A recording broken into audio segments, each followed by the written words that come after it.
venir hoy a esta conferencia sobre autoras olvidadas que lleva a cabo la Asociación Clásicas y Modernas, como ha comentado Rosa María Magda.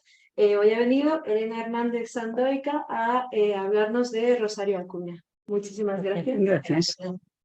Bueno, pues en primer lugar, gracias a Metalibrería por acogernos en este acto de Clásicas y Modernas, y gracias a ustedes por su asistencia, pero sobre todo gracias a Elena porque nos va a hablar de una autora poco conocida, sí que conocida de nombre, pero que creo que cuando nos la comente ella vamos a tener unas ganas tremendas de deleitarnos con su lectura. Antes que nada, lo que quiero comentar es que este es la primera conferencia del ciclo Autoras Olvidadas que va a desarrollar durante este año y el año siguiente Clásicas y Modernas. Clásicas y Modernas, Asociación para la Igualdad de Mujeres y Hombres en la Cultura, intenta siempre realizar actividades que sensibilicen y que nos muestren, que cubramos esas ausencias que muchas veces tenemos, tanto de nuestra propia historia como mujeres, cuanto de una historia que muchas veces solo ha tenido una visión unilateral. Este año hemos elegido, entre otras actividades, pero donde se enmarca Autoras Olvidadas, un eje de reflexión que es la cultura de la cancelación y la lectura crítica feminista. ¿Por qué este tema? Pues porque por un lado parece el tema de la cultura de la cancelación, lo tenemos últimamente en todos los sitios. Y hay una reflexión que queríamos hacer. Desde ciertos autores parece que incluyen al feminismo dentro de la cultura de la cancelación. Como las feministas cancelamos. Por otro lado, efectivamente las feministas somos canceladas. Luego lo que nos interesaba era saber, bueno, ¿qué se hace con las obras clásicas?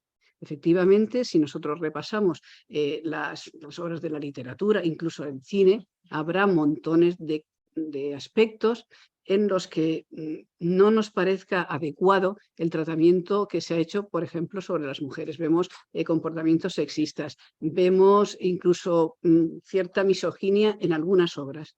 Pero ¿qué pasa?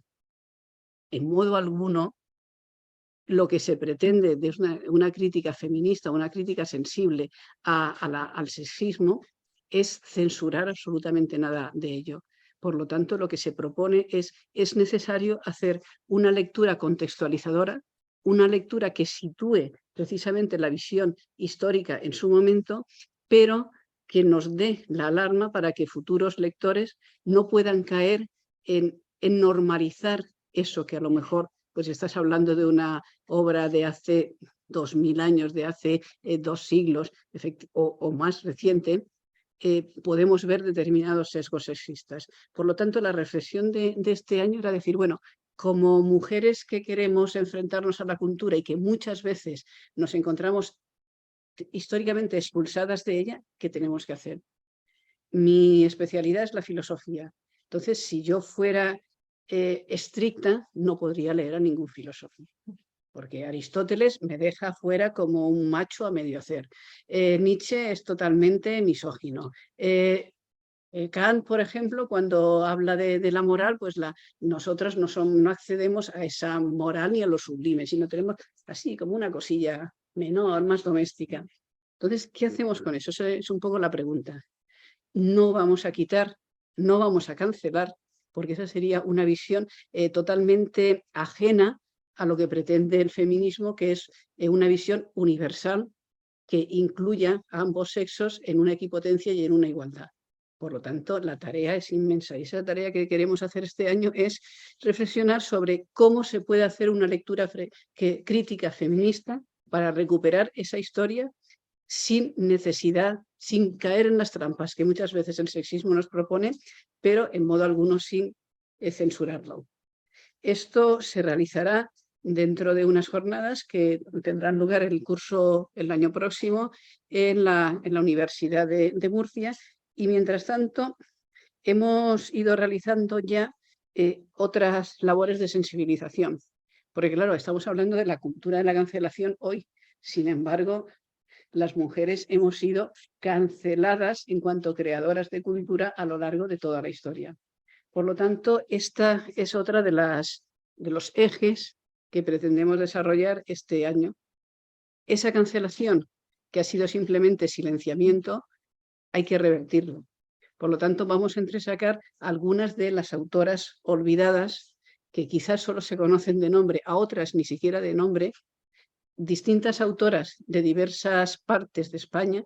Entonces, estas conferencias se harán en diversas ciudades donde se ha buscado a especialistas para que intenten rastrear a lo largo, quizás no de autoras muy conocidas, porque hay algunas que simplemente han sido pues, famosas en su medio local, que publicaron poco, pero rescatar del olvido, de esa otra clausura a las mujeres, es la tarea que nos hemos propuesto.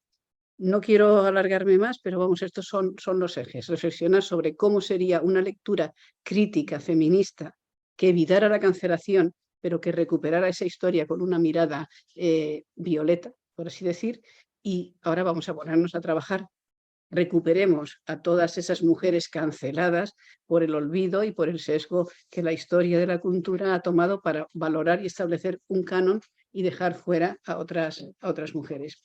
Bueno, y dentro de este programa lo comenzamos precisamente con una autora, con dos autoras, con una especialista y una autora que a mí me parece que bueno, va a ser el acercamiento a una de las figuras que suena el nombre, gracias a la Escuela de Verano Rosario Acuña, pero que muchas veces no sabemos más que ese nombre. Rosario Acuña además se cumple ahora el centenario. Luego le hemos pedido a Elena Hernández Sandoika si podía ofrecernos una conferencia para sumarnos a este centenario y a esta reivindicación. Y no solo en Gijón, donde yo creo que la conocen más, sino en este caso en Madrid, para que se difunda esa figura tan poco conocida. Primero, entonces, dado que Elena nos va a hablar de Rosario, yo voy a hablar un poquito de Elena. Elena actualmente es catedrática honorífica del Departamento de Historia Contemporánea de la Universidad Complutense, de la cual sacó la cátedra en 1999. Soy muy mayor. No, la sacó muy joven. Ha tenido diversos cargos, que ha sido rectora de la misma universidad, antes vicedecana de Asuntos Culturales en la Facultad de Geografía e Historia, ha dirigido la revista Cuadernos de Historia Contemporánea, forma parte de diversos consejos editoriales, nacionales e internacionales, y ha dirigido diversas colecciones. Una de las más voluminosas es la Historia de España del tercer milenio, que publicó la editorial Síntesis en 32 volúmenes. La coordinadora es ella. Es autora de entre libros y artículos de más de 200 trabajos. Y su línea de investigación ha sido, me corrige si lo digo mal, sobre todo la línea de investigación, la historia política, la metodología histórica, la historia colonial en el siglo XIX, la historia y cultura de las universidades, análisis de las corrientes historiográficas, y desde hace unos últimos años el estudio de también diversas autoras, pero la importante, y me decía, se enamora una de su figura, Rosario Acuña, que es el último libro que tiene publicado. Aquí lo tenemos. Además, tenemos más ejemplares ahí. Luego, yo creo que después de la conferencia nos apetecerá muchísimo sumergirnos en estas páginas. Yo quería comentar, antes de darle la palabra, dentro de las líneas de sus obras, por citar algunas de ellas, en el terreno de la reflexión sobre la historia, podemos citar el título, por ejemplo, sobre la historia actual entre política y cultura, que lo ha publicado en 2005, Tendencias historiográficas actuales, que fue publicado en 2004, alguno más teníamos a los caminos de la historia, también referido a este tema, y después, centrado en el colonialismo, de 1815 a 1873, publicado también en 1992 por la editorial Síntesis, La guerra de Cuba, Historia política de una derrota, y algún libro sobre el fascismo, y un libro también que nos resulta muy cercano. Bueno, supongo que muy cercano, estoy diciendo a las personas de determinada edad. Me pongo en la franja última de la edad. Estudiantes contra Franco, 1979-1975, o sea, muy en la última franja de la edad. No estábamos en el 39, vale. Pero bueno, que es un repaso sobre la movilización de los estudiantes desde esa época tan temprana hasta la muerte de Franco y el advenimiento de la democracia. Bueno, no, ya está, sí, ya. Entonces, como veis, es un desarrollo, una obra amplia, la de Elena, y que hoy nos va a hablar de su última investigación, Rosario de Acuña, La vida en escritura. Y nada, sin más, ya no me alargo más. Elena, tienes la palabra. Muchísimas gracias por aceptar. Muchas gracias, Rosa María. Muchas gracias a Metalibrería también por tenernos aquí. Para mí es un gusto. Llevo todo el año hablando de Rosario de Acuña. Y bueno, antes os comentaba, como dice mi marido, empiezo a repetirme. Espero no repetirme demasiado delante de las personas que hay aquí, que ya me han escuchado alguna vez, pero es muy difícil no repetirse con los elementos principales de la vida y obra de Acuña. Una autora olvidada, una autora que yo creo que es absolutamente oportuno empezar con ella el ciclo sobre la cultura de la cancelación, cancelada y, en fin, discutible en cuanto al uso del término.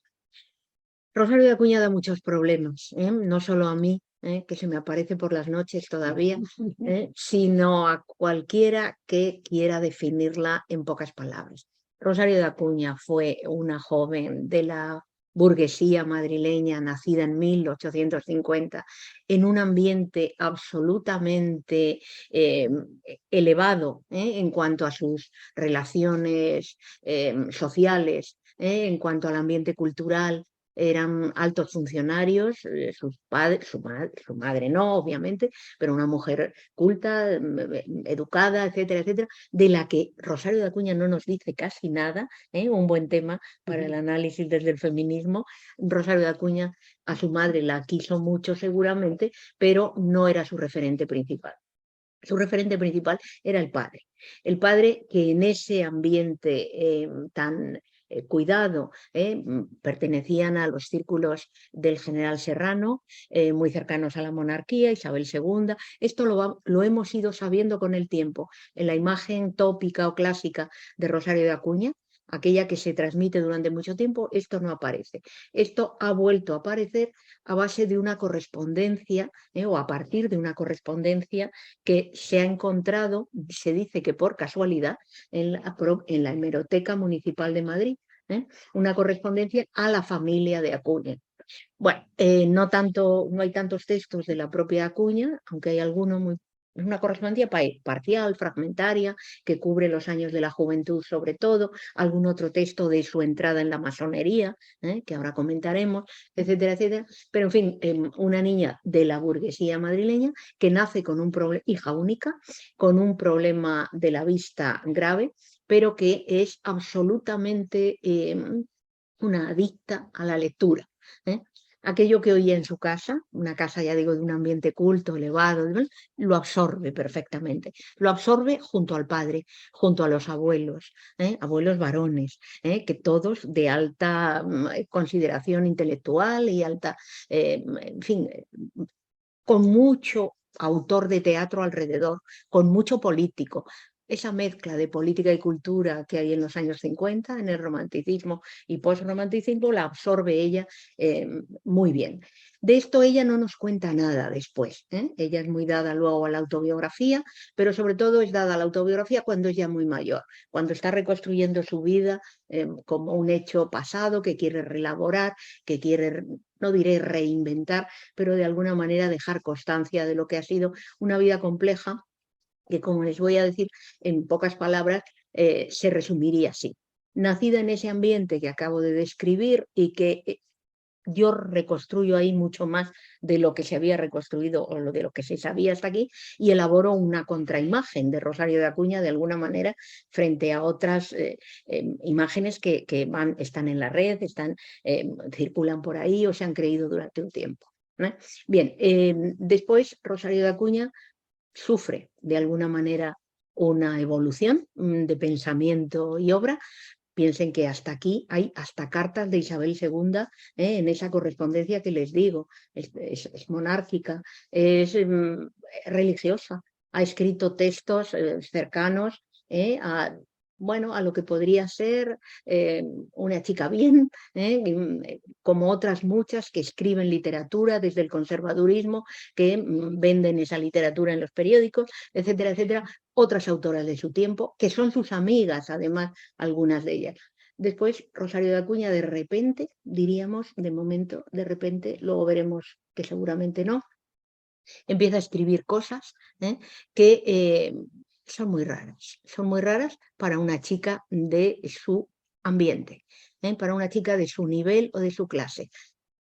Demuestra, dicho rapidísimamente o brevísimamente, demuestra que se ha acercado al anticlericalismo y a la masonería y que está exponiendo esas ideas en sus escritos y que se las expone a sus cercanos, a sus próximos, a la gente que la rodea, que quiere además mostrar que esas son las ideas que hay que defender para transformar el mundo.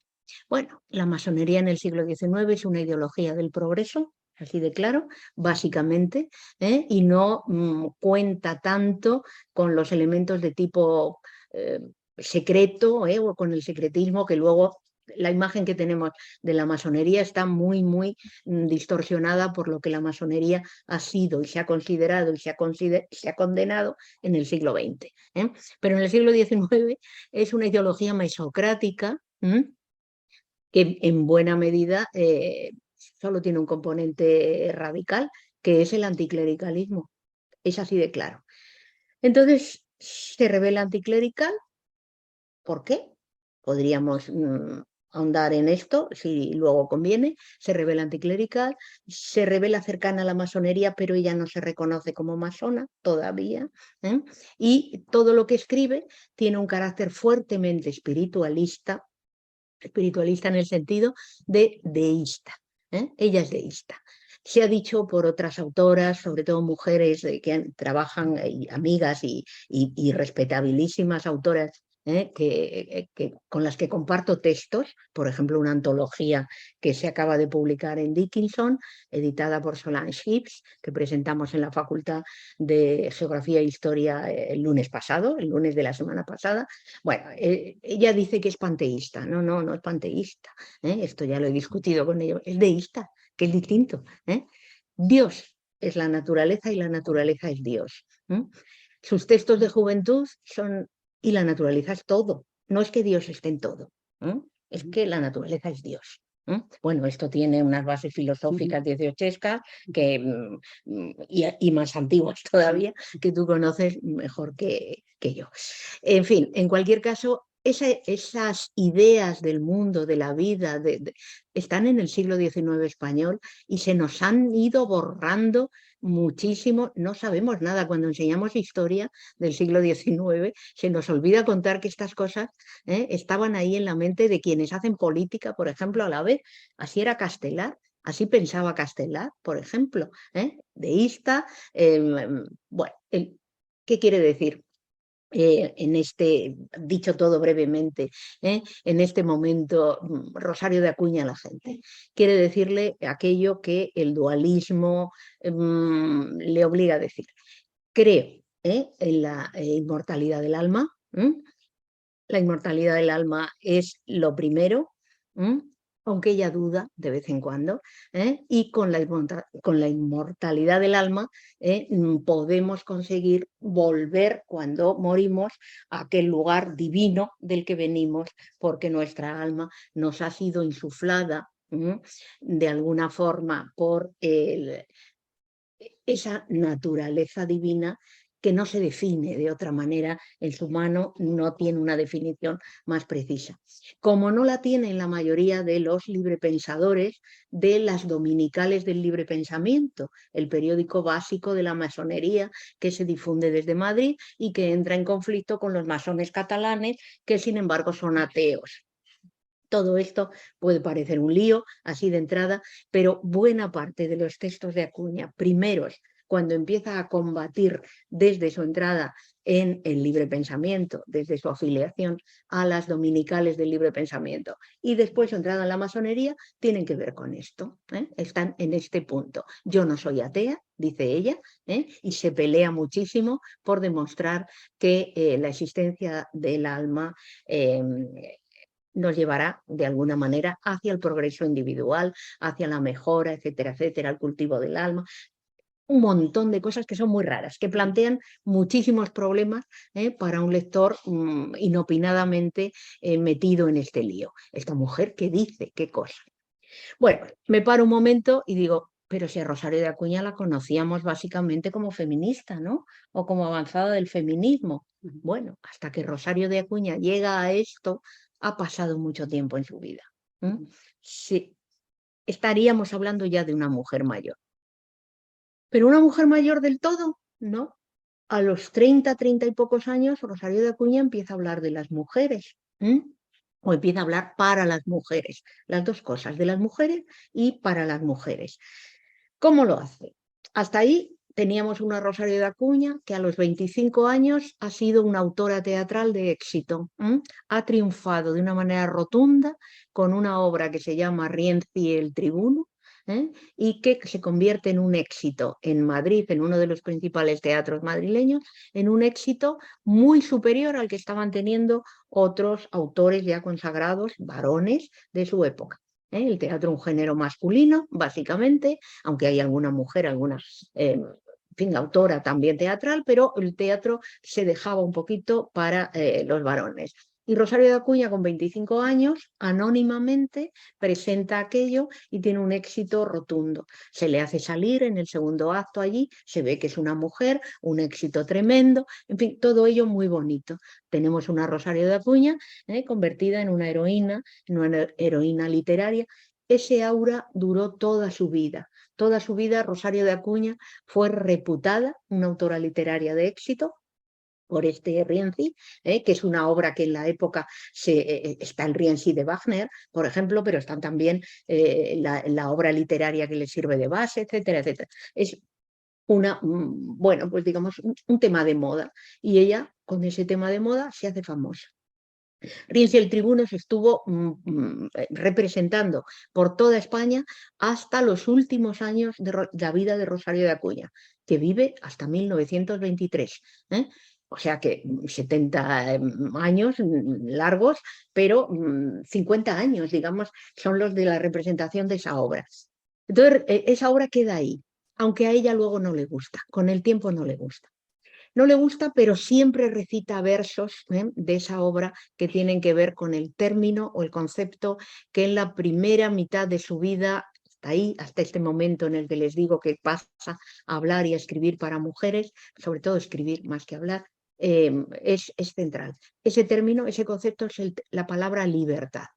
Libertad la utiliza como concepto político, básicamente, tomado del discurso progresista, radical, sobre todo, del sexenio, e igual que ha asumido esas ideas sobre la vida, el pensamiento, el alma, etcétera, etcétera, esforzándose en pensar de una manera excesiva que le hace sufrir enormemente. Rosario de Acuña de joven tuvo una inestabilidad emocional muy fuerte, que se descubre muy bien en sus escritos y que después con el tiempo fue dominando. Pero al principio ella misma estuvo muy preocupada por el tema de la locura. Esto se ha dicho muy pocas veces de Rosario de Acuña. Pero yo digo que si de otras autoras muy populares, normalmente no españolas, hablamos sin pudor de sus inestabilidades, de Rosario de Acuña lo podemos, sin abusar, decir también, buena parte de esa creación excesiva y desmedida de Rosario de Acuña tiene que ver con esa tensión emocional tan fuerte que ella sostuvo, dispuesta a pensar y a pensar sobre todo por la naturaleza del alma, como les decía, y por el más allá. Esto tuvo un punto de inflexión fortísimo con la muerte del padre en 1883. Cuando había triunfado como autora de éxito era 1876, febrero del 76. Cuando muere el padre ya es enero del 83. En ese tiempo Rosario de Acuña ha disfrutado de la vida, ha manifestado también esas tensiones tan fuertes, ha creado mucho, ha publicado mucho, se ha casado con un militar con el que se casa enamorada. Estas cosas las decimos siempre, pero en este caso es verdad, en parte porque ella demuestra que es transgresora en esa relación con ese chico. En sus versos demuestra que se está pasando. Bueno, se casa y no le gusta lo que ve, no le gusta el matrimonio. Las poesías, los poemas que construye entonces son muy, muy reveladores. Morirse a tiempo, por ejemplo, un texto que ahora se ha publicado recientemente en una edición ilustrada muy bonita por la editorial Demeter de Valladolid. Bueno, Morirse a tiempo es un texto que demuestra la decepción de esta mujer con el matrimonio. Una mujer que es muy intelectual, que es muy sofisticada sentimentalmente, que va abandonando a los amigos y amigas de su juventud, que va empezando a hablar mal de las mujeres de su círculo, un problema tremendo, porque una de las cosas que se me dicen a veces cuando se ha empezado a leer sin más contexto a Rosario de Acuña es: pero si habla fatal de las mujeres, como que es feminista, como que es feminista si es que las pone a caldo. Bueno, pone a caldo aún así y a otras no, pero a la mayoría sí, sobre todo cuando es joven. ¿A qué mujeres rechaza Rosario de Acuña? A las mujeres que no piensan, a las mujeres que no leen, a las mujeres que no tienen autoestima de su igualdad intelectual con los varones. Eso está en ella inscrito desde el principio. Tiene que ver, a mi modo de ver, mucho con su concepción de la naturaleza del alma. El alma, si nos ha venido del cielo, dice ella, si se nos ha imbuido al nacer en el cuerpecito del bebé, del recién nacido, es igual para un hombre que para una mujer. No puede ser de otra manera. También está esto en el pensamiento racionalista del 18, del cual ella bebe de una manera heteróclita, ecléctica, y leía todo. Es autodidacta, leía todo lo que tenía a mano, pensaba sobre lo que leía, lo cual es una cosa estupenda, y se hacía mucho lío muchas veces. Tropieza con el tema de la ciencia y el pensamiento científico muy pronto. Y en ese tropezar con la ciencia y el pensamiento científico demuestra que su concepto de ciencia es exactamente el mismo de todo espiritualismo. La ciencia como algo vaporoso que no tiene aplicaciones prácticas, pero donde reside la verdad. En la ciencia reside la verdad. Buscar la verdad sería el trabajo al cual tendría que llegar todo hombre que se precie y toda mujer. Bueno, esto es que es muy complicado, porque cuando se lo contara a las amigas, a los 18, a los 20, a los 22 años, pues la mayoría de las chicas de su círculo en torno a la duquesa de la Torre, que estaba todo el día de fiestas, y las noches también, no solo el día, etcétera, etcétera, pues quedaría regular. Y entonces ella empieza a sentirse diferente y empieza a escribir de esa manera tan radical contra las mujeres de su familia, que eran muchas, muy iguales. Muchas se llamaban Rosario Acuña también, con lo cual salen Rosarios de Acuña por Andalucía todavía hasta hoy, vienen de allá. Bueno, familia noble, familia de terratenientes, familia que tiene mucho... Bueno, Rosario de Acuña se va separando y se va sintiendo diferente por esta necesidad, este prurito de ser igual que los varones inteligentes y reputados de su ambiente. Y quiere ser una autora de éxito, Toda su vida quiso ser una autora de éxito, aunque poco a poco se fue dando cuenta de que ser una autora de éxito tiene que ver también con los medios y apoyos sociales con los que se cuenta. Descubrió, en esas cartas está claro, tiempo después, ya separada del marido, ya muerto el padre. Es significativo que se separa del marido el mismo año que muere el padre, unos meses después de escribir unas poesías radicales al marido, que tardaron mucho tiempo en conocerse, radicales de desgarro de la experiencia amorosa, etcétera, etcétera. Bueno, ya digo que en el caso de Rosario de Acuña, todo este pensamiento la va conformando como una persona diferente de las otras mujeres de su edad, o por lo menos ella se siente mucho más diferente de lo que seguramente era, incluso ciertamente. Se va apartando y su acercamiento a los varones es cada vez más claro. A los varones, ya no a los de su ambiente, aunque alguno también, porque por esa misma correspondencia sabemos que tiene relación con Ros de Olano, que luego fue gran maestre de la masonería años después, en el año 88 le propone a ella misma que lleve una revista solo para mujeres, un periódico solo para mujeres, y ella no quiere, y ese es el único texto que hay en la correspondencia manuscrito por el cual vemos cuáles son sus dudas, sus problemas, su rechazo, su miedo como mujer a estar metida en un mundo de hombres.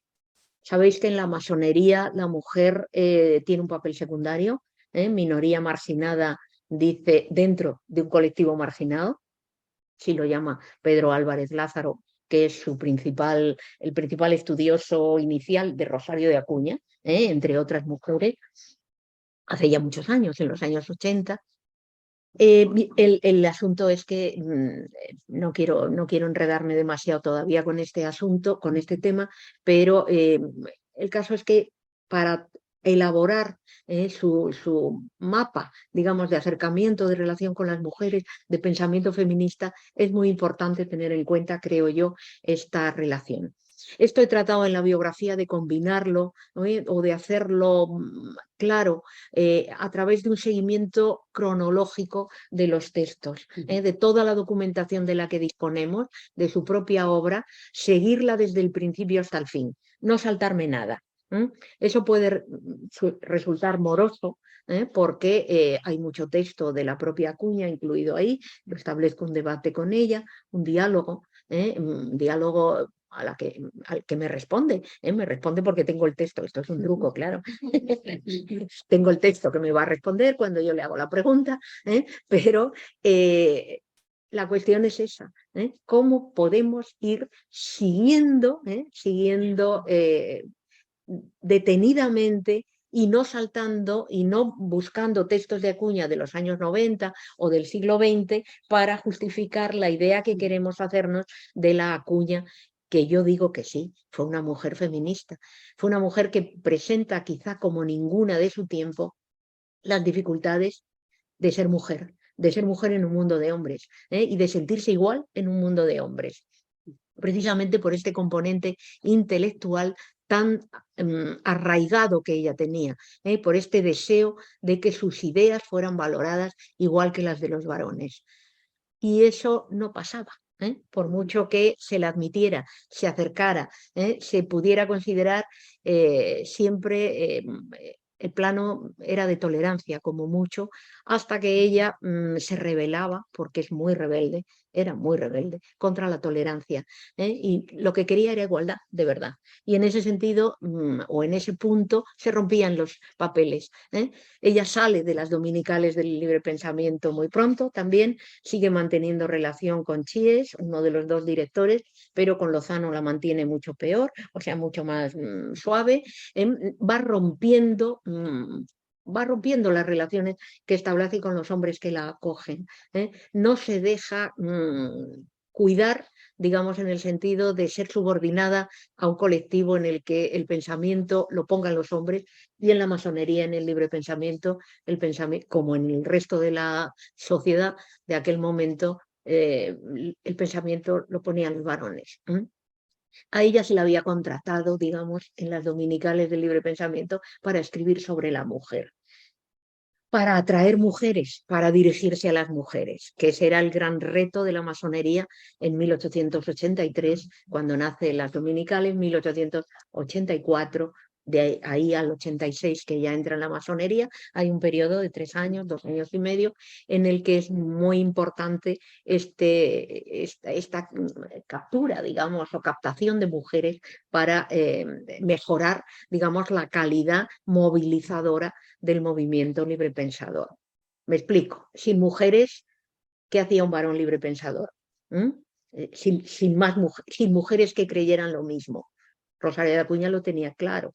Si no hay mujeres que crean lo mismo, que piensen lo mismo que los varones librepensadores, es decir, que se rebelen contra el dogma y que sigan en manos de la Iglesia y cuiden a sus hijos y críen a sus hijos en las escuelas católicas y bajo la tutela del confesor, nunca avanzaremos. Porque los hombres se nos mueren, es así de claro. Antes o después los hombres desaparecen, pero las mujeres nos reproducimos con hijos. Y si los hijos siguen siendo controlados por el otro varón, que este era el tema, que es la Iglesia, de ahí aquello que los librepensadores tuvieron muy claro. Las escuelas laicas fundamentales entre el ritualismo civil, las escuelas laicas son la clave. Escuelas laicas. Bueno, luego las escuelas laicas tampoco fueron tan buenas como querían, porque ni los maestros a veces sabían enseñar del todo, pero en esto no vamos a entrar. El discurso era ese, las mujeres tienen que ser igual, tienen que ser agente laicizador igual que los varones. No vale que el varón fuera de aquí esté discutiendo el poder de la Iglesia. La Iglesia tiene que salir de las familias del todo y hay que escapar. Bueno, esto llevaría a otros problemas con muchas de las mujeres a las que Acuña se acercaba, vamos, al revés, se acercaban a Acuña. Para una mujer cumplir este ritualismo era mucho más difícil que para un varón. Un varón podía dejar de ir a la iglesia y no pasaba nada. Si una mujer rompía los lazos con la iglesia, el escándalo era mayor. Si una mujer no bautizaba a los hijos, el escándalo era mayor, la trascendencia, bueno, todo esto Acuña quiere saltárselo, Rosario de Acuña quiere saltárselo para que en igualdad, que este es uno de sus conceptos a partir de ahí claros y claves. Ya no le importa tanto aquella libertad que estaba en los poemas y en el teatro de los años 70, y lo que quiere en los años 80 es resaltar este concepto de igualdad intelectual, moral de las mujeres y los varones. Bueno, resulta que sin embargo he encontrado en la vida práctica, que en Rosario de Acuña también la experiencia vivida es muy importante, en su propia vida matrimonial, lo que se ha encontrado es un marido que debía ser buen chico. Yo por los datos que he visto no era mala persona, pero no tenía ni esa altura intelectual, ni esa preocupación, ni ese exceso desmedido por transformar el mundo que Rosario de Acuña tenía. Y ahí es donde la situación vira ya hacia un desclasamiento claro, voluntario, de Rosario de Acuña. Abandona esa familia, la abandona la familia ella también, la familia del marido, desde luego no la pone ni en las esquelas de los muertos de la familia en ningún momento. Ya no ha habido, nunca se divorciaron. No hay divorcio, no había divorcio formalmente, pero la separación es también muy suave, aunque no se veían. No se veían, eso creíamos. En el acuerdo que ella establece con el marido, ella misma se compromete, al parecer, a ir a visitarlo cada año, una vez al año, allá donde esté. Bueno, el marido abandonó el ejército, fue colocado por su hermano en el Banco de España, en sucursales del Banco de España, su hermano, que era un preboste importante de la Restauración, tiene otros cargos de tipo funcionarial, y Rosario de Acuña sigue visitando al marido una vez al año.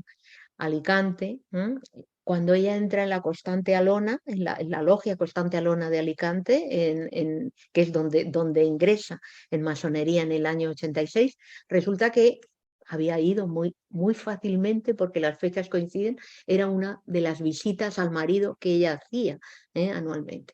Para ella, sin embargo, tenía que ser un sacrificio enorme. La leyenda luego lo que atribuye a Rosario de Acuña es que el marido la había engañado. Y claro, hay que preguntarse a qué mujer del 19 de la burguesía no le engaña al marido. No, formaba parte también del ritual. bromas aparte, Rosario de Acuña sufría con aquello claramente y como seguía sufriendo con los males de la vista. Se había operado varias veces, ella coquetea un poco con esa deficiencia suya visual, quiero decir, la exagera, porque si hubiera sido tan ciega como dice en sus memorias, vamos, sus textos autobiográficos, no habría leído tanto. No hubiera podido desde niña. Otra cosa es que la vista se la destrozara leyendo, que es muy distinto. Pero en fin, el caso es que a mediados de 1885, es decir, antes de entrar en la masonería, Rosario de Acuña recupera la vista del todo por fin. Después de varias intervenciones, la opera el doctor Albitos, Santiago de los Albitos, un doctor, un cirujano de la vista, en fin, oftalmólogo muy, muy reputado en Madrid, director del asilo de Santa Lucía, etcétera, etcétera, y resulta que este señor era republicano también, era masón. Resulta que está integrada totalmente con los estudiantes madrileños, con el grupo de estudiantes madrileños republicanos federales, que son los que la van a acompañar, y la van a acompañar hasta tal punto que uno de esos estudiantes que ella conoce, porque su prestigio sirve para cubrirles de alguna manera los actos de ritualismo civil, los banquetes, las serenatas y todas estas cosas que formaban parte del rito anticlerical republicano, librepensador, etcétera, etcétera, de la mitad del siglo XIX, uno de esos estudiantes la va a acompañar de por vida, dando lugar a otra de los elementos con los que se considera que Rosario de Acuña es una transgresora, en fin, vivió con una pareja, se dice una pareja muy, muy joven, ella mucho mayor. Lo que es cierto es que ese chico vivió con ella, Carlos Lamo, vivió con ella todo el tiempo, desde el finales de los años 90, cuando ella ya no vive en los lugares en los que se había instalado, que ahora diré. Bueno, pero no sabemos más, no tenemos muchos datos de cuál era la relación, no hay ningún dato prácticamente, porque Rosario de Acuña es muy pudorosa sobre su vida personal, sobre su vida íntima, y sí hay algún dato de que al final, cuando viven en la casa esta de Gijón, en fin, el lugar tan bonito, aunque era una vivienda muy modesta, que se construye prácticamente con sus propias manos, él vivía en una planta, la de arriba, y ella vivía abajo. Eso sí lo dicen en algún momento. Bueno, en cualquier caso la diferencia de edad era grande y lo que sí es cierto es que se apreciaron y se quisieron enormemente, porque si no, no hubieran vivido 30 años casi juntos toda la vida. Él nunca trabajó. Bueno, esto tiene que ver con la cuestión del dinero en Rosario de Acuña. Rosario de Acuña había heredado fortuna, es una mujer que tuvo dinero por familia durante mucho tiempo, pero esa fortuna, no diré la dilapidó, sino la empleó. La empleó en sostener en buena medida los movimientos anticlericales y en fin, del libre pensamiento y la masonería a las que se había comprometido, aunque fue una masona irregular en su... en fin, en sus trabajos, en cuanto a los talleres, lo que se llaman los talleres en las logias, en cuanto a las cosas que había que hacer. Aparecen unas, en otras, pero también la historia de la masonería en el 19 es tan compleja que no tenemos datos suficientes como para reconstruir ese itinerario suyo total. Lo que sí es cierto es que ya al final de su vida en Gijón es la logia Jovellanos la que la acoge y la que recupera de alguna manera su memoria. Y a esto iré porque no quiero aburrir demasiado ni cansar. Rosario de Acuña cambia muchísimo de lugar de vida porque en cada lugar de habitación quiere construir una identidad diferente de alguna forma. Y sin embargo, yo me he empeñado ahí en darle unidad a esa vida, incluso por encima de lo que hubiera debido. Ella quiere olvidar las cosas malas del pasado, de lo que ha vivido en un lugar, en Madrid primero. A Madrid la odia, la ciudad la odia. Lo que Madrid le ha supuesto de vida social lo rechaza, de vida familiar, etcétera, etcétera. Se construye una casa en Pinto, en el pueblo de Pinto, aquí muy cercano a Madrid, donde el padre tenía unos terrenos, y construye una casa en la que se aísla y ahí se desarrolla la mayor parte de su escritura, tanto sobre la mujer en el campo, que es los primeros textos que escribe sobre la mujer, toda una serie de artículos en los que piensa y decide y escribe y en fin, y se empeña en que la regeneración del país se va a lograr a través de que las mujeres casadas, mujeres con hijos, mujeres en familia, pero sin el marido, vivan en el campo. El marido no aparece. Al marido a la ciudad, a trabajar en la ciudad. Lo dice bien claro. Bien, entonces esa mujer es la mujer nueva, la mujer agrícola, que dice ella, mujer que será capaz de la mañana a la noche de desarrollar toda una serie de tareas que no se pueden ustedes imaginar. Todo lo que signifique cuidar la casa, cuidar el campo, cuidar a los animales. Esa es la casa que ella se hizo en Pinto y es la misma que describe en aquellos artículos. Siempre con criados. Todavía sigue, principios de los años 80, siendo una mujer burguesa que piensa con la clase o dentro de la clase en la que se ha criado, siempre con criados. Los criados harían tareas que esa mujer de alguna manera dirigiría, organizaría y sobre todo se ocuparía de la educación de los hijos, especialmente de las mujeres. Bien, ¿es eso feminismo? No, esa es la ideología mesocrática de los demócratas, los republicanos progresistas, la propia institución libre de enseñanza, hasta que la institución puso en marcha lo que puso en marcha. Pero antes, no. La mujer tiene que saber una serie de cosas y tal, no sé. Y Rosario de Acuña, como las aprendió sola en el hogar, creyó durante toda su vida que las mujeres podríamos aprender prácticamente todo solas. Ese tipo de cosas, las propias de las tareas del hogar, que ella no las desprecia en ningún momento, al contrario, las potencia y las desarrolla ella misma con éxito, es decir, con éxito de sus comensales, presume mucho de que en los banquetes que organiza ha hecho unas perdices rellenas en estilo francés, con foie gras y no sé cuántos y no sé qué, y que todo el mundo lo ha aplaudido. También dice que le ha hecho al obispo de no sé dónde, le ha hecho comer en un Viernes Santo esas perdices, que se las comió y eso era un acto, ese sí que es transgresor, porque eso sí que rompía la core. Bueno, el asunto es que ahí no tenemos, pero habla sobre la mujer. Claro, la cuestión es entonces, otras mujeres que están hablando sobre la mujer desde el ámbito conservador en esa época, y lo son mucho más que Rosario de Acuña, y que consideramos que ya están trabajando a favor de la mujer, ¿son feministas o no son feministas? Tenemos de todo en los debates nuestros. Entonces, yo creo que no. Pero luego Rosario de Acuña va cambiando, y no quiero, ya digo, aburrir mucho, va cambiando cuando la experiencia suya vivida y el contacto con otras mujeres que sí que tienen una idea más clara de feminismo le hace cambiar. Y entonces es radical, entonces es tremenda, como en todo, desmedida. ¿Quiénes son esas mujeres? Pues esas mujeres son las librepensadoras catalanas, básicamente. O no catalanas, porque eran andaluzas de origen, pero se habían ido a Cataluña. Ángeles López de Ayala, sobre todo. Ángeles López de Ayala, que fue la mujer que más movilizó en Cataluña a favor del sufragio, del pacifismo. Ahora sacamos un dossier este mes en La Aventura de la Historia, en la revista esta de divulgación, aprovechando el tiro de Acuña este año, he organizado un dossier sobre Belén Sárraga, que es otra mujer estupenda, también en este sentido activísima y que es masona también. Todas son masonas, todas son masonas y son unas benditas. Doy fe, pero evidentemente están dispuestas a amargarle a las católicas y a las beatas, que es el término con el que se las conoce en la época, sin carácter peyorativo, simplemente beatas. Bueno, amargarle, y a los jesuitas, atención, la vida.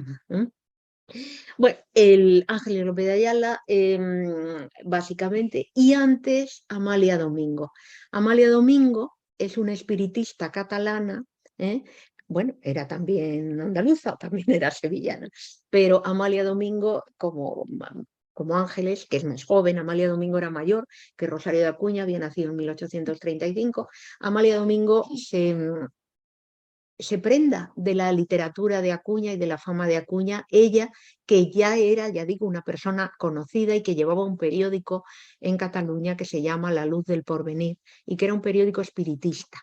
En La Luz del Porvenir convergen un montón de mujeres interesantísimas, muchas de ellas anónimas. Está por estudiar bien La Luz del Porvenir todavía. La figura de Amalia Domingo es conocida. Amelina Correa, una profesora de Granada, la ha trabajado bastante y lo que sabemos de Amalia Domingo ya está. Ya creo que no se va a poder sacar mucho más. Pero de La Luz del Porvenir, de ese periódico, sí, y de los otros periódicos espiritistas con los que dialogaba Amalia Domingo al frente de ese periódico. Y de esas otras mujeres que muchas veces aparecen con seudónimo. Bien, pues Amalia Domingo se dirige a Rosario de Acuña en el año 84, cuando ella entra en las dominicales del Libre Pensamiento, llamándole a la mujer del porvenir. Ella se da cuenta de inconsecuencias en el pensamiento de Acuña todavía respecto a la mujer, pero del potencial que tiene Acuña como portavoz de lo que viene. Y entabla un discurso muy amoroso con ella, amoroso en el sentido espiritista y librepensador de la expresión, y masón, amor a la humanidad. Amor, no saben ustedes la cantidad de veces que aparece la palabra amor en las cartas y en los documentos. Amalia Domingo quiere de alguna manera que Rosario de Acuña se haga espiritista. Rosario de Acuña, que fue toda su vida muy rebelde, toda su vida básicamente, eso es lo que define su personalidad, lo acepta, acepta el reto, pero no se hará espiritista jamás, acepta el halago. Lo digo más de una vez, Rosario de Acuña se deja querer de esas otras mujeres que poco a poco, Ángeles López de Ayala, ya digo, es fundamental porque se hacen muy amigas. En 1888 establecen un pacto anticlerical y laicizador de por vida, mientras vivan aquí en Madrid, en un congreso librepensador, y ella se deja querer de las otras mujeres y aprende. Con el talento que tuvo siempre, ella aprende dónde está el futuro de la acción de la mujer. Nunca llegó a ser sufragista. Siempre pensó que el voto, aquello que pensaron otras mujeres después cuando llega la Segunda República, varones por supuesto también, y es que la mujer española no estaba preparada para votar lo que debía votar. Entonces, eso lo creyó Rosario de Acuña. Dijo, mientras no haya un trabajo más potente dentro de las logias o dentro de las organizaciones librepensadoras, es imposible porque las mujeres van a votar Iglesia. Van a votar en monarquía, ejército e Iglesia, que son los tres monstruos con los que ella escribe cuentos, El País del Sol y otra serie de cuentos muy bonitos, muy tiernos aparentemente, pero que son pura dinamita en el sentido político de la expresión. Bien, el tema es entonces que los textos de Rosario de Acuña van creciendo en esa fuerza, aunque a veces patinan, a veces se deslizan. Cuando dice de repente en 1888, de repente no, lo dice en el contexto de un discurso por la escuela laica, nunca seréis sus iguales si sois sus libertas, si aceptáis ser sus libertas. Las mujeres aplauden enfervorecidas, los varones no. Tiene ese texto que se reprodujo luego muchas veces, esta frase emblema o esa frase estrella está en un texto muy largo que se publicó muchas veces y yo estaba muy orgullosa de él. Bueno, causaba escándalo porque lo que decía con pelos y señales y abundando después en ello es no aceptéis a los varones feministas, les llama así, no aceptéis que los varones, fijaos, esto puede leerse moderno, no aceptéis que los varones vengan a liberaros de ningún... Primero, porque no sois esclavas.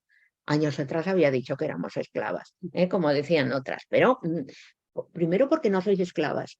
Claro, sorprende, ¿cómo que no somos esclavas? O que la mujer no es esclava. No es esclava vuelvo yo otra vez a mi rollo, porque el alma es libre, porque hemos recibido un alma libre. Entonces no somos esclavas de nadie, pero en ese sentido tampoco aceptéis la liberación del varón. Y lo dice bien claro, porque cuando el varón os tenga liberadas de la tutela de la Iglesia, pasará a ser él el único dominador. Luego, cuidado. Bueno, para entonces Rosario de Acuña ya es una mujer mayor, es una mujer que cuando dice esas cosas suena muy radical, suena muy fuerte y sin embargo esa es la Rosario de Acuña que funciona dentro del feminismo, con otras frases que descontextualizadas pues pueden ser leídas de otra manera y que no hay que atribuirle a épocas anteriores. Entonces, para mí, Rosario de Acuña es un modelo, un ejemplo, una posibilidad grandísima de ir viendo cómo es verdad aquello de que, tan verdad como que es verdad, de aquello de que no se nace feminista, que nadie nace feminista, sino que una feminista se construye. El feminismo se aprende y se elabora, y se relabora, juntamente con y en contextos variados. Rosario de Acuña utilizó el contexto que tenía, el medio en el que vivía y fue huyendo, ya digo, de aquí para allá con ese bagaje y con esa capacidad. Primero en Pinto, luego en Cantabria. En Cantabria, coincidiendo con un declive de la masonería y del libre pensamiento a finales del 19, en torno a la guerra de Cuba y poco más, y con una enfermedad muy grave que ella tuvo, fiebres tifoideas, tuvo una salud regular, pero siempre fue fuerte, salió al campo, subió a la montaña, fue montañera, hizo de todo. Bien, entonces coincidiendo con aquello, ella emigra a Cantabria. Se le ocurre buscar, lo estudia científicamente, dónde puede encontrar el lugar más sano de España y decide que es Santander, donde hay menos tuberculosis, dice en aquel momento. Bueno, luego resulta que había mucha también, porque había mucha tuberculosis en toda España. Entonces ahí tendremos a la Rosario de Acuña higienista, con textos muy elaborados y muy bien y muy claros y muy actualizados sobre la higiene y sobre todo ya la higiene en las clases populares. Ya las está conociendo, cada vez las tiene más cerca. Ya no solo tiene a los republicanos de clase media, sino que se ha ido a vivir al campo. No se va a vivir a Santander, a la ciudad, se va a vivir a Cueto, pone una granja de gallinas, que es otro de sus, no diré sueños, pero en fin, otra de sus aventuras, logra gallinas muy elaboradas, muy cuidadas, muy mestizadas entre sí y gana premios, y todo esto la convierte en una mujer conocida en la zona. Bueno, las beatas la echan de allí, quien le había alquilado la granja la denuncia, los curas y jesuitas cada vez la tratan peor, se tiene que ir de Cueto a Bezana, en Bezana aguanta un poquito más y después decide que Cantabria no es su tierra. Pasa a Gijón.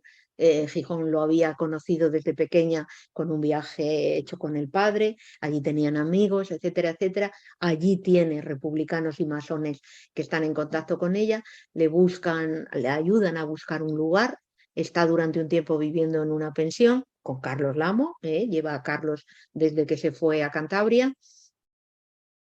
Ya no lleva a la madre, que es viuda, la madre ha ido con ella hasta Cantabria. Curiosamente, la madre no vive en la casa con ella y con Carlos, sino en una casa vecina. La lleva allí. La madre está enterrada en Cantabria. No la entierra en sagrado. Atención, supongo que con el consentimiento de la madre, pero está en la zona civil del cementerio. Y ella se va a Gijón.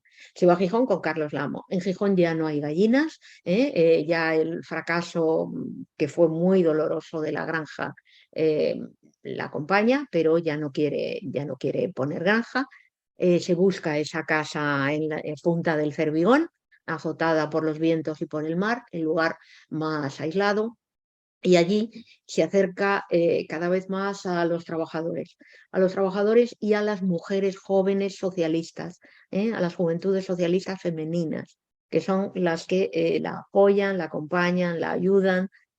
buena parte de la memoria oral que quedó tenía que ver con esas chicas, con esas jóvenes que luego en la guerra pues o lo pasaron mal, o si sobrevivieron pues pocas veces pudieron seguir dominando o ejerciendo la vocación política o el trabajo político que habían hecho antes de la guerra.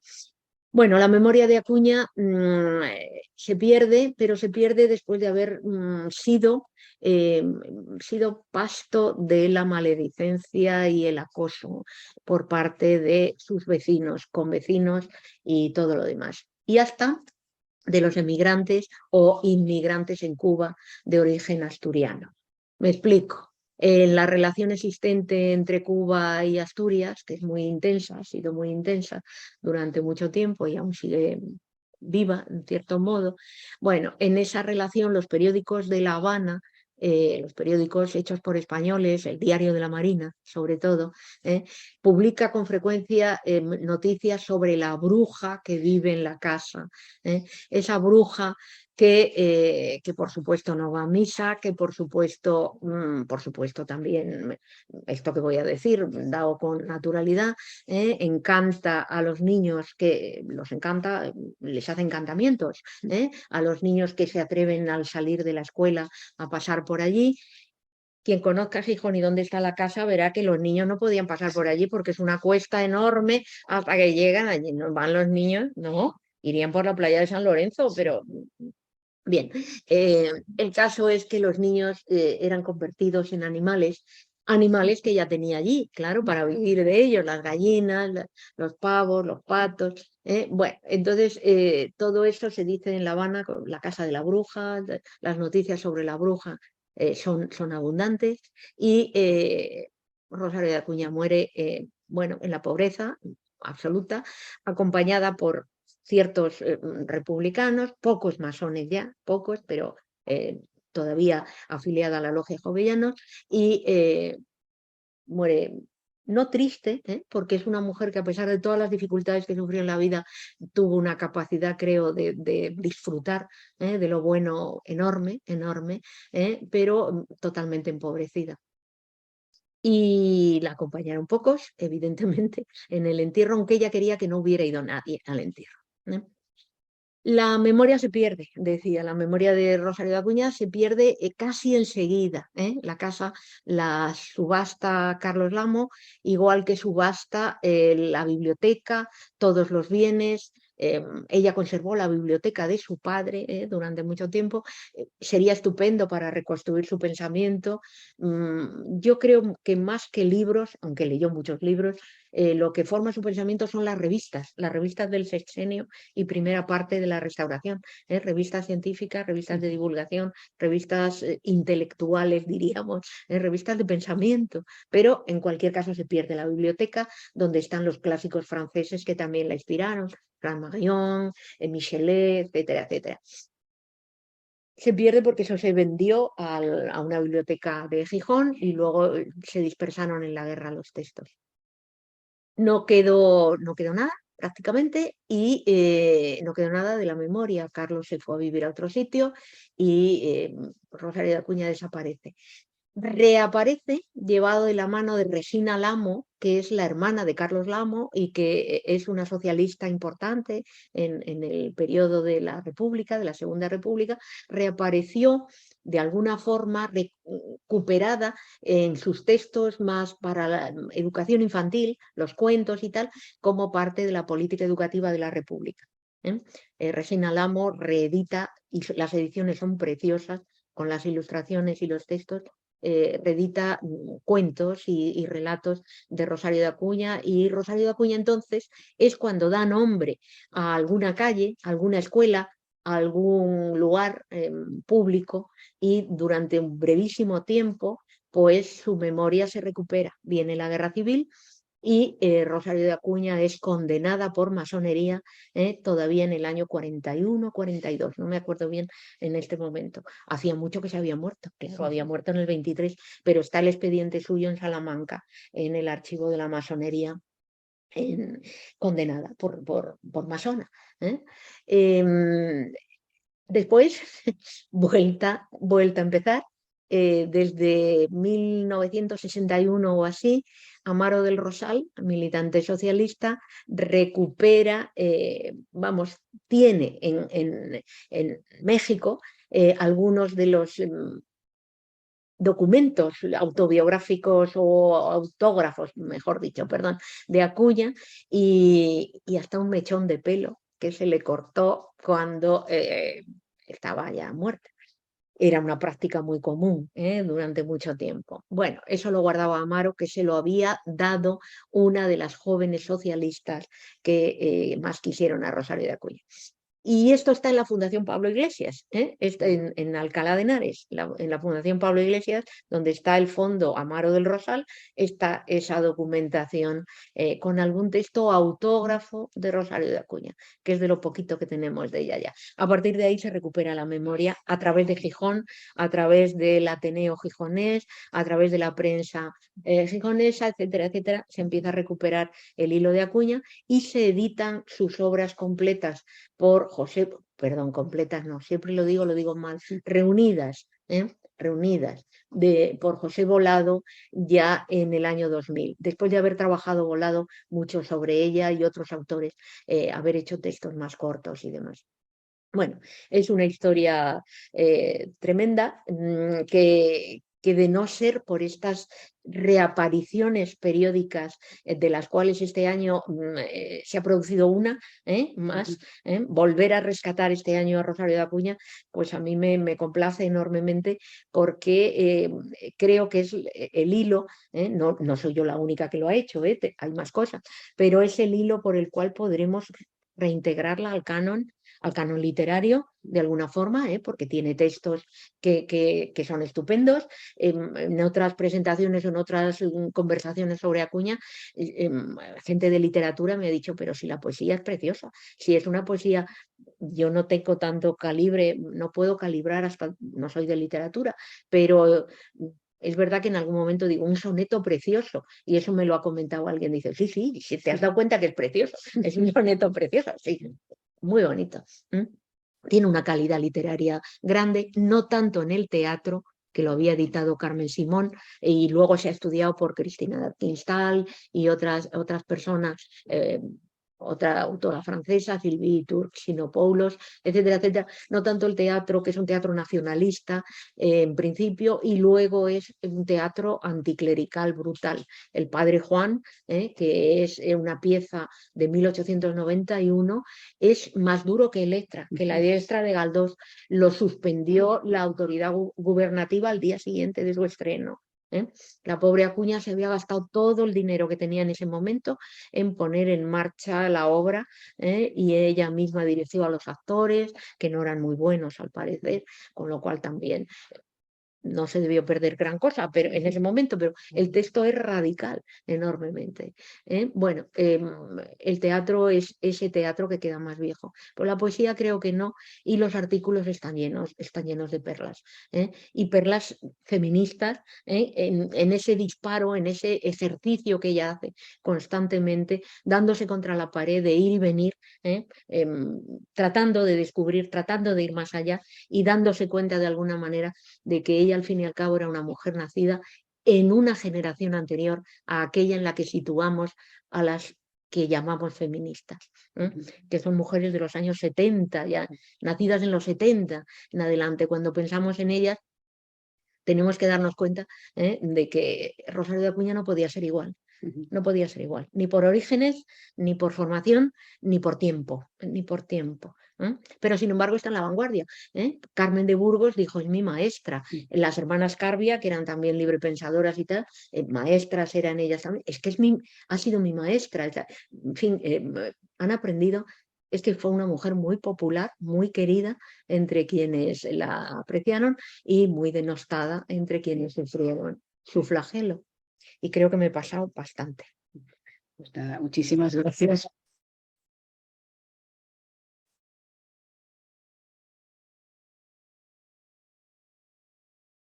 Muchísimas gracias, Elena, por esta trayectoria y además que frente a la visión monolítica que muchas veces se pretende dar de los autores, yo creo que el desarrollo que has ido dando con los cambios quizás también de de visión, de pensamiento, con esa transformación nos ayuda a acercarnos mucho más a ella. Y por encima y además de su figura, esa cala en las mujeres librepensadoras, masonas, incluso espiritistas, o sea, es esa zona de pensamiento español tan desconocida en general, pero si nos centramos en las mujeres, muchísimo más. Y ahí hay una serie de mujeres, de autoras olvidadas, de autoras a recuperar, que me parece importantísimo que profundicemos en ello.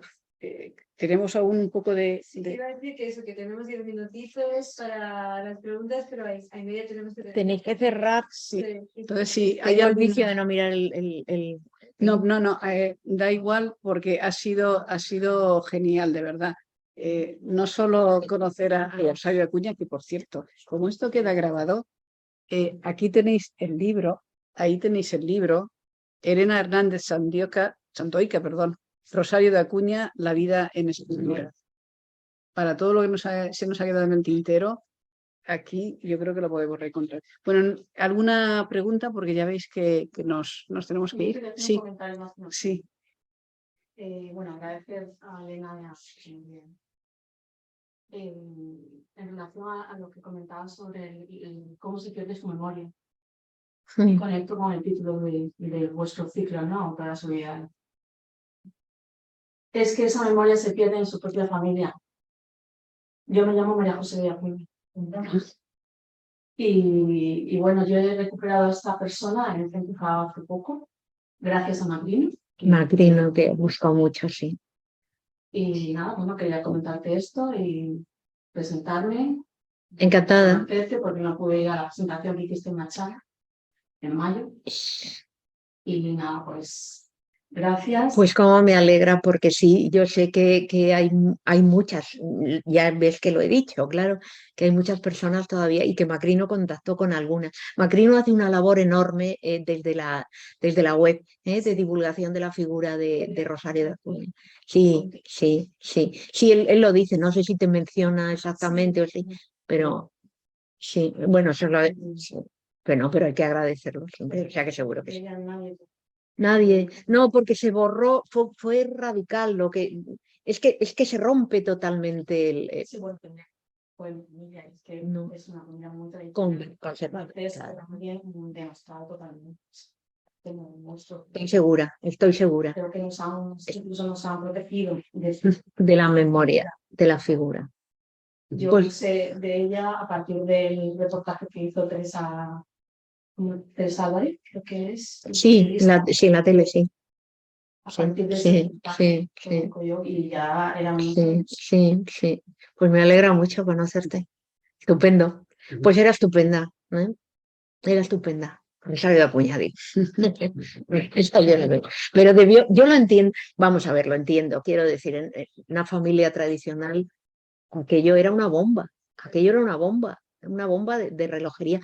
Y a su madre debió darle mucho disgusto. Yo que no tengo hijos, pero sí le he dado algún disgusto a mi madre, me pongo en su papel, en el papel de la madre, y pienso también lo que debió sufrir una madre tradicional, amante de su hija, tradicional, aunque abierta, viajaba mucho, la madre iba a París, no sé cuántos, no sé, pero claro, cuando te sale una hija que no te hace caso en nada, su padre, yo por lo que he leído era su padre. El padre. Y además en un mundo de hombres. De hombres. Y sus referentes son masculinos durante mucho tiempo. Y yo diría que hasta la muerte al final, aunque ella habla para las mujeres, pero sus referentes son masculinos. Cuando ella se confía al final es a Nakens, a Bonafou, a los periodistas radicales que tenían sus periódicos en París y que son los que le dan de comer de vez en cuando un dinerito o hacen aquello de le vamos a dar el premio tal que son 1000 pesetas, y con 1000 pesetas ella paga las deudas,